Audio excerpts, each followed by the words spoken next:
akan melihat bahaya dari rasul-rasul palsu dan bahaya tipu daya, kebohongan, dan ajaran sesat. Hati-hati dengan pengalaman supranatural. Mungkin pada akhirnya inilah yang akan menggeser kita dari iman.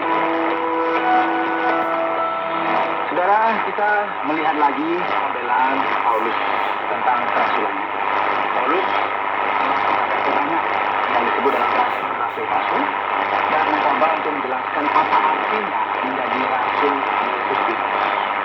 Mencoba membuat orang Korintus memahami arti sesungguhnya kita mengikut Kristus, bukan malahan disesatkan kepada gagasan yang salah dan kacau yang tidak didasarkan kepada Injil. Nah, dalam pasal 12 ini akan dituliskan banyak hal kepada kita, terkhusus mereka itu menangkap rasul Petrus. Para rasul palsu ini memberikan banyak sekali tuduhan kepada Paulus. Mereka yakin memiliki kehebatan yang lebih dari orang lain, mendasarkan kepercayaan mereka kepada wahyu yang telah mereka terima. Jadi mari kita belajar sekarang ya. Ketika seseorang mencoba untuk mendominasi dan mengendalikan orang lain, mencoba untuk mengendalikan situasi, mereka butuh sumber-sumber dari hal-hal yang rohani dan ilahi. Banyak orang yang memiliki hak jahat menggunakan argumen seperti ini untuk mendasarkan pewahyuan mereka. Mereka memiliki pengetahuan khusus yang diberikan oleh Allah dan yang menyatakan kepada mereka. Jadi Paulus berusaha dengan hal ini secara langsung. Dia berkata, aku harus bermakna sekalipun memang hal itu tidak ada faedahnya. Namun demikian aku hendak memberitakan penglihatan-penglihatan dan penyataan-penyataan yang kuterima dari Tuhan. Apa yang terjadi? Apakah ini berkaitan dengan wahyu dan penglihatan? Paulus berbicara mengenai hal ini dengan cara yang sangat menarik. Ia memberitahu kita mengenai suatu kebenaran, mengenai kesaksian dan pengalaman pribadinya. Dan ketika ia mulai menceritakan pengalamannya, ia melakukan hal ini dengan cara yang sangat literal. Ia menggunakan kata ganti orang ketiga dengan berkata, aku tahu tentang seorang Kristen 14 tahun yang lampau. Entah di dalam tubuh, aku tidak tahu. Entah di luar tubuh, aku tidak tahu. Allah yang mengetahuinya. Orang itu tiba-tiba diangkat ke tingkat yang ketiga dari surga. Aku juga tahu tentang orang itu, entah di dalam tubuh, entah di luar tubuh. Aku tidak tahu, Allah mengetahuinya. Ia tiba-tiba diangkat ke Firdaus dan ia mendengar kata-kata yang tak terkatakan, yang tidak boleh diucapkan manusia. Dan kemudian dia berkata lagi, atas orang itu aku hendak bermegah, tetapi atas diriku sendiri aku tidak akan bermegah, selain atas kelemahan-kelemahanku. Sebab sekiranya aku hendak bermegah juga, aku bukan orang bodoh lagi, karena aku mengatakan kebenaran. Tetapi aku menahan diriku supaya jangan ada orang yang menghitungkan kepadaku lebih daripada yang mereka lihat padaku atau yang mereka dengar daripadaku. Saudara, Paulus memakai hal-hal yang literal untuk berkata, perhatikanlah. Jika ada orang-orang yang berkata bahwa pewahyuan yang diberikan kepada mereka merupakan wahyu untuk mengkritik aku, maka jika kita berbicara mengenai penglihatan dan wahyu, aku tahu dengan pasti mengenai seseorang yang memiliki penglihatan yang luar biasa dan bersifat istimewa. Dan hal ini terjadi dalam pelayanan awal Paulus ketika ia memiliki kesempatan sesuai dengan teks ini untuk melihat sorga, tempat di mana Allah dan para malaikatnya bersemayam. Dan ia melihat semua ini, sesuatu yang tidak boleh disampaikan atau diceritakan kepada siapapun. Paulus mengatakan semua ini, namun mari kita perhatikan. Jadi sombong dan bermegah atas wahyu-wahyu ini dan membuatnya merasa menjadi orang penting oleh karenanya, ini merupakan sesuatu yang salah dan bodoh. Setiap orang yang merasa bahwa mereka lebih hebat secara rohani oleh karena alasan-alasan ini, sebenarnya mereka ini belum pernah membaca pasal 12 dari kitab 2 Korintus ini. Atau jika sekiranya mereka telah membacanya, mereka tidak memahaminya. Bahkan Paulus sendiri berkata, dan supaya aku jangan meninggikan diri karena penyataan-penyataan yang luar biasa itu, yang merupakan bukti bahwa ialah yang menerima wahyu ini. Maka aku diberi suatu duri di dalam dagingku, yaitu seorang utusan iblis untuk memaksa aku. Jangan kita lihat di sini bahwa ada banyak orang yang menghendaki kuasa rohani dan pengalamannya luar biasa. Namun banyak orang yang tidak siap menerimanya. Hati manusia merupakan sesuatu yang berbahaya, ya, penuh dengan tipu daya. Karena melalui pengalaman rohani, seorang bisa mencampur adukan prioritas mereka dan mulai berpikir hal-hal yang semacam ini.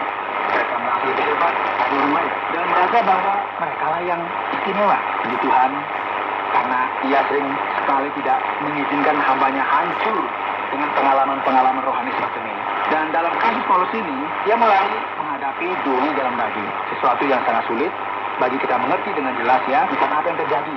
Namun jelas sekali bahwa ini merupakan suatu kelemahan, suatu yang sulit yang Paulus harus hadapi. Sampai ia sendiri mengatakan bahwa ini merupakan utusan iblis yang menggocor dia. Pernahkah Anda berhenti sejenak dan berpikir Allah mengizinkan utusan iblis? Sebuah masalah besar dalam kehidupan saudara dan saya. Mana melalui masalah ini akhirnya kita tidak melukai diri kita sendiri. Ini merupakan sesuatu yang sangat menarik. Dan terkadang beberapa orang berhenti sejenak dan berpikir yang saya perlu lakukan adalah berdoa dan semua akan selesai. Namun mari kita perhatikan, karena tidak selalu itu yang akan terjadi. Paulus berkata, tentang hal itu aku sudah 3 kali berseru kepada Tuhan, supaya utusan iblis itu mundur daripadaku. Tetapi jawab Tuhan kepadaku, cukuplah kasih karuniaku bagimu, sebab justru dalam kelemahanlah kuasaku menjadi sempurna. Sebab itu terlebih suka aku bermegah atas kelemahanku, supaya kuasa Kristus turun menaungi aku. Karena itu aku senang dan rela di dalam kelemahan, di dalam kesisaan, di dalam kesukaran, di dalam penganiayaan, dan kesesakan oleh karena Kristus. Sebab jika aku lemah, maka aku kuat. Saudara, Paulus memutarbalikkan semuanya. Ia memutarbalikkan logika dari rasul-rasul palsu ini. Dan ini sering terjadi pada masa kini ya. Ada orang yang merasa penting oleh karena pandangan mereka, kekuatan talenta dan karunia-karunia serta kemampuan khusus yang mereka miliki. Dan rasul palsu ini, sebagaimana kita bisa katakan, percaya bahwa mereka lebih hebat dan mulai merendahkan Paulus karena kurangnya kemampuan dalam beberapa area tertentu. Dan Paulus berkata, jika aku mau bermegah dan pamer gampang sekali, namun Allah menunjukkan kepadaku bahwa seperti inilah aku seharusnya bermegah. Setiap orang yang ingin berkuasa lebih hebat secara rohani dari orang lain dengan mendasarkannya pada kekuatan yang mereka miliki. Sebenarnya mereka belum tahu bahwa menjadi rasul itu bukanlah panggilan semua orang. Ini merupakan karunia bagi mereka yang dipanggil Allah secara khusus, yang memahami apa prioritas Allah dalam hal ini. Sebenarnya rasul sejati adalah mereka yang merupakan saksi dari kebangkitan Yesus Kristus. Dan secara absolut ini merupakan kasus dari ke-12 rasul. Dan bukan secara umum yang dibahas di sini. Karena rasul-rasul yang disebutkan di sini adalah para penipu. Jadi Paulus akan datang ke Korintus dan memberikan kepada mereka sebuah informasi yang penting untuk memperbaiki kesalahan mereka. Ia berkata, sungguh aku telah menjadi bodoh, tetapi kamu yang memaksa aku. Sebenarnya aku harus kamu puji. Karena meskipun aku tidak berarti sedikit pun, namun di dalam segala hal aku tidak kalah terhadap rasul-rasul yang luar biasa itu. Segala sesuatu yang membuktikan bahwa aku adalah seorang rasul telah dilakukan di tengah-tengah kamu dengan segala kesabaran oleh tanda-tanda, mujizat-mujizat dan kuasa-kuasa. Sebab dalam hal manakah kamu dikebelakangkan dibandingkan dengan jemaat-jemaat lain selain daripada hal ini, yaitu bahwa aku sendiri tidak menjadi suatu beban kepada kamu? Maafkanlah ketidakadilanku ini. Mari kita lihat saudara, Paulus menjadi marah. Dia menjadi ironis terhadap otoritas kerasulannya dan berkata, perhatikanlah ini, aku telah menunjukkan kepadamu semuanya. Kalian ini sudah lebih dari diberkati. Dan satu-satunya perbedaan antara kalian dan jemaat-jemaatku yang lain adalah aku tidak pernah membebani kamu.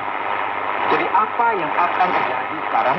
Aku akan datang kepadamu dan menyelesaikan semua ini. Kamu perlu mengerti apa itu otoritas kerasulanku.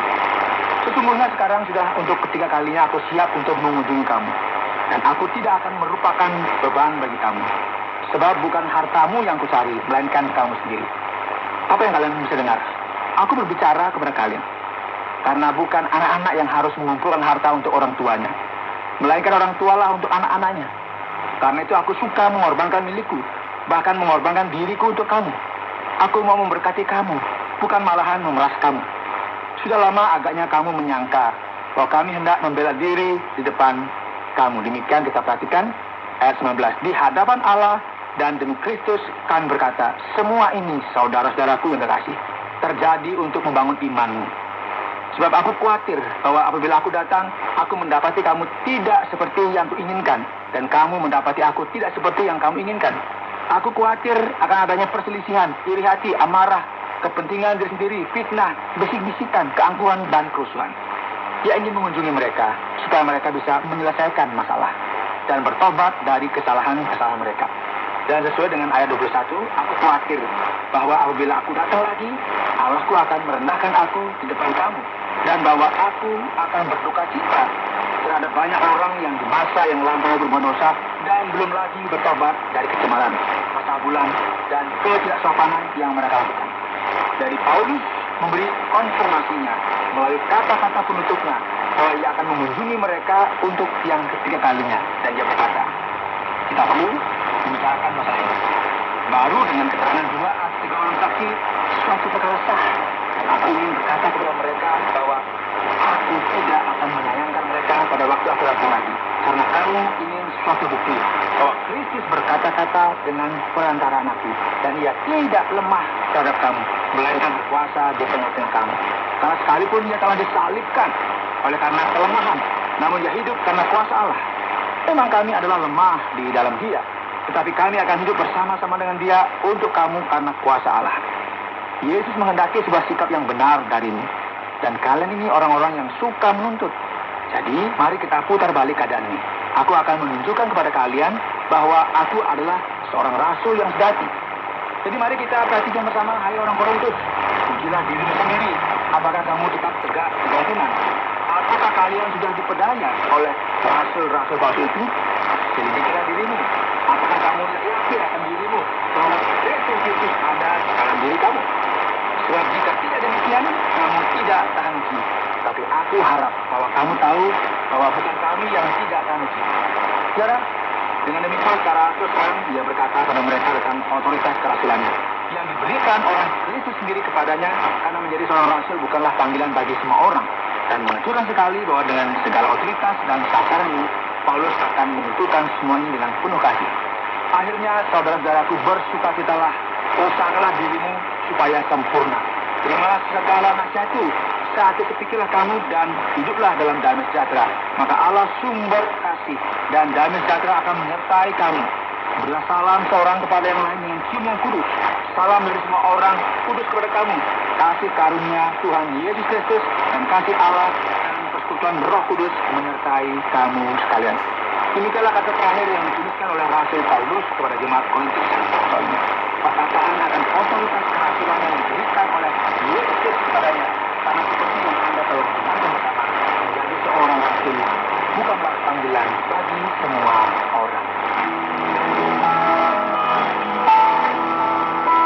Anda sedang mendengarkan Jalan 66 dalam rangkaian pembahasan 1 Korintus pasal yang ke-12 dan yang ke-13 yang telah dijelaskan oleh Pak Yohanes dengan topik menjadi rasul bukanlah panggilan setiap orang.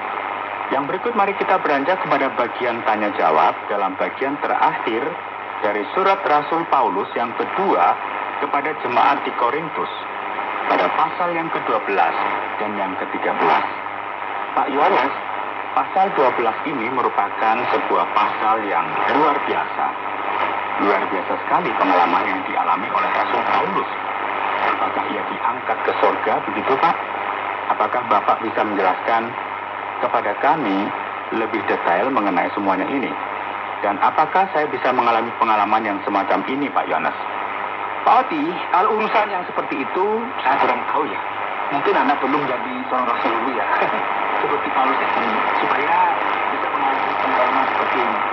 Nah, jika kita berhenti sejenak dan mengamati pengalaman Paulus, tentu ini merupakan sebuah pengalaman yang luar biasa. Sedemikian luar biasanya, sampai Paulus berkata bahwa dia tidak tahu, entah dalam tubuh atau di luar tubuh, hanya Allah saja yang tahu.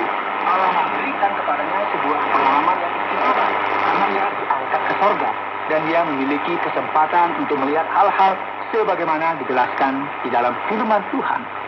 Pengalaman yang luar biasa, yang tidak boleh diceritakan kepada siapa-siapa. Paulus berkata bahwa hal ini terjadi 40